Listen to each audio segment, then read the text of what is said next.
Good evening, ladies and gentlemen. Welcome to my kitchen. Today we'll be cooking a New York strip, medium rare, and you're gonna wanna go for a 30-40% marbling. And if you're not familiar with the term marbling, that just means fat to meat ratio here. And you're gonna wanna go for a little thinner than that. It's a little too thick. And I got this one at Stater Brothers. And before we get started today, we're gonna go over the ingredients. You're gonna need, of course, your steak. You're gonna need thyme, and you're gonna wanna wash this before you put it in your pan. You're gonna need butter. You're gonna need olive oil, extra virgin. You're gonna need black pepper and salt. I like to use pink Himalaya, but you don't need to. You can use sea salt. And the reason why I use simple seasonings like that is because I don't like to mask the natural flavor of the meat. I like to bring it out and enhance it and complement it.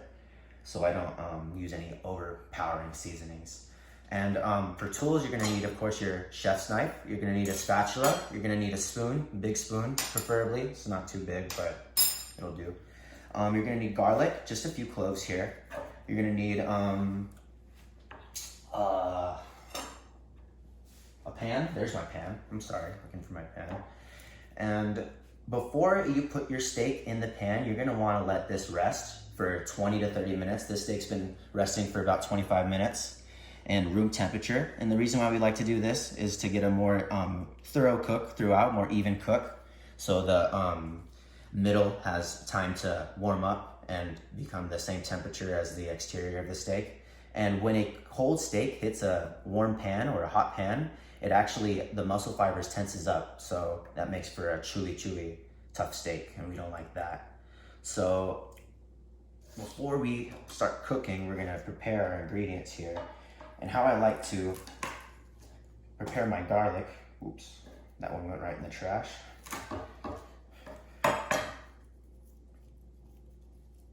Smash it and the peel comes right off.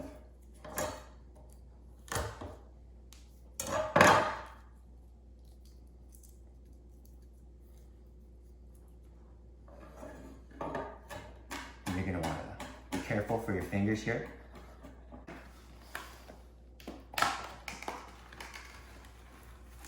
Just tear a few strands off.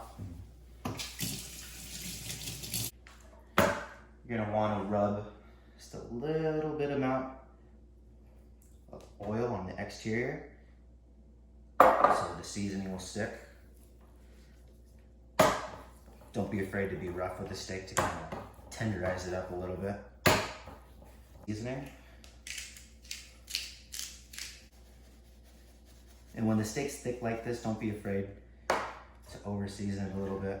You can put them in like so and just stir fry.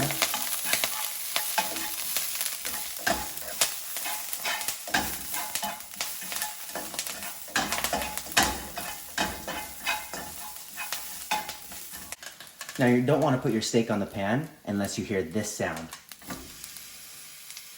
Now that was a little weak than what I like to hear, but you want to hear a nice sizzle similar to that.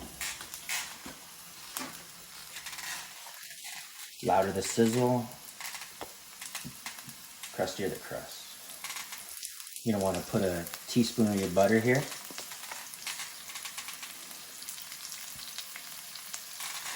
And let that cook for 2.5 minutes. So now that your steak's cooked for 2.5 minutes on one side, you're gonna want to put some more butter in here and you're gonna begin basting. Now, if you're not familiar with basting, that is when you scoop the butter and the oil on top of your steak as it cooks, like so. I want to do this for a few minutes.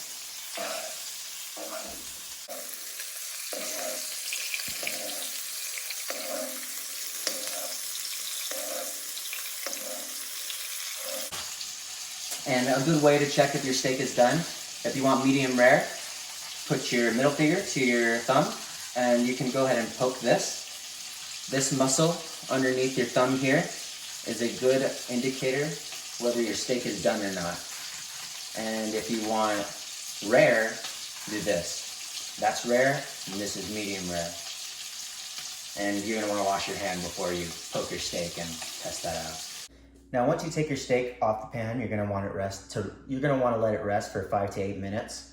And the reason why we let it rest is so the juices can redistribute evenly throughout the steak. So when you're cutting into it, the juices don't get wasted. You know, they stay within the steak while you're cutting it. And just for the sake of for saving time, we're just gonna cut into it anyway, so we can show you what medium rare should look like.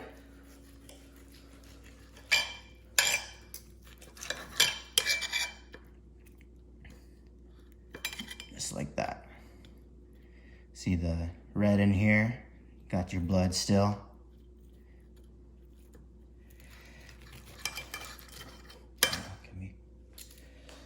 Well, I hope you learned something today that you can add to your own cooking style, or feel free to copy my own recipe. Buen provecho.